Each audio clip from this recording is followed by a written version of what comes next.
Today I'm going to have a go at replacing the K100 rear wheel with a K1200 rear wheel right over there.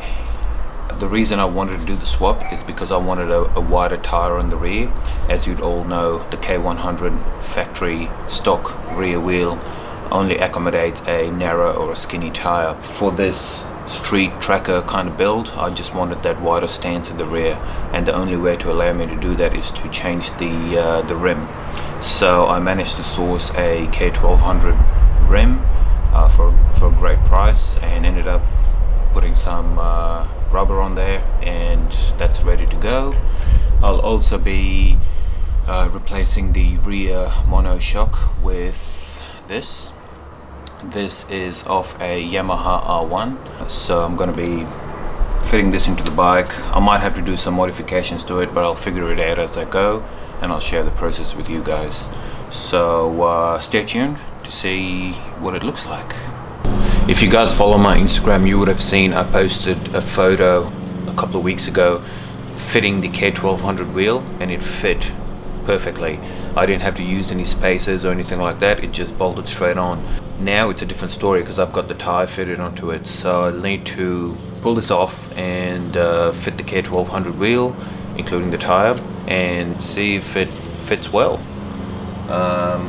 So yeah, let's get into it and see what happens.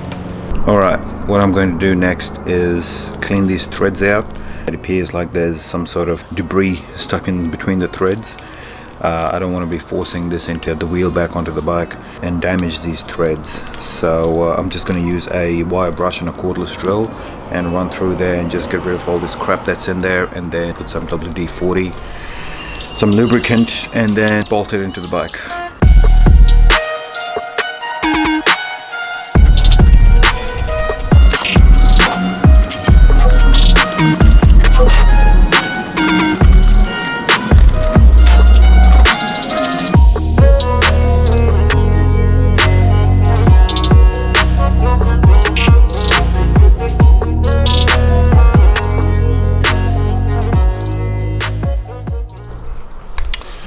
Alright, after fitting the wheel, I discovered that the edge of the tire is rubbing against this lip on the final drive here.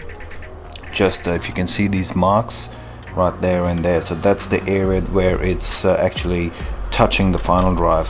So what I'm going to do is I'm going to use a flapper disc and just shave that lip off just ever so slightly, so that it clears the tire, so it's not gonna rub against this area here. So that's what I'm going to do now, and hopefully it'll work after that.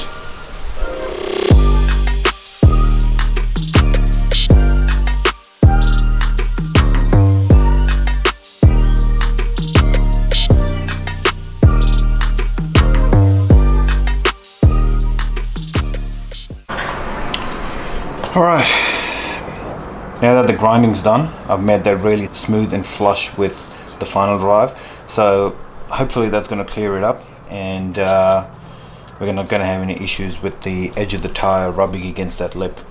So I'd say that's probably about a 2 mil that I've shaved off. Initially I was only going to shave off a small area, but then I thought, you know, I'll blend it in so that it kind of looks cool. Alright, time to fit the tire and see if that works.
As you guys would have seen, I had to trim the bracket down here in order for the shock to squeeze into that little slot over there.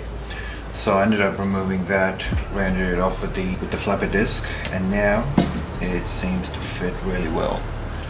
So the next step is to put the bolt through and tighten the bottom, and then we're good to go.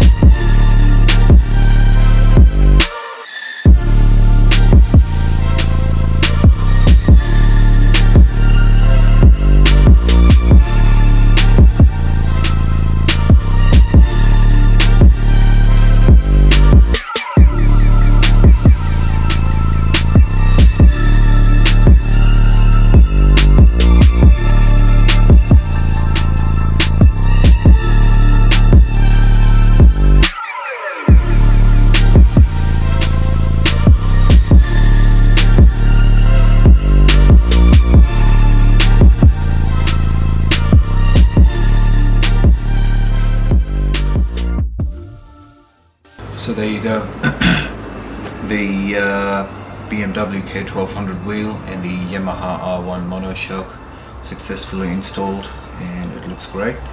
Now the reason why I decided to go with the R1 monoshock is because when I changed the front end, when I used the GSXR forks, it lowered the bike on the front, so it wasn't sitting straight, it was sitting down in a slant like that.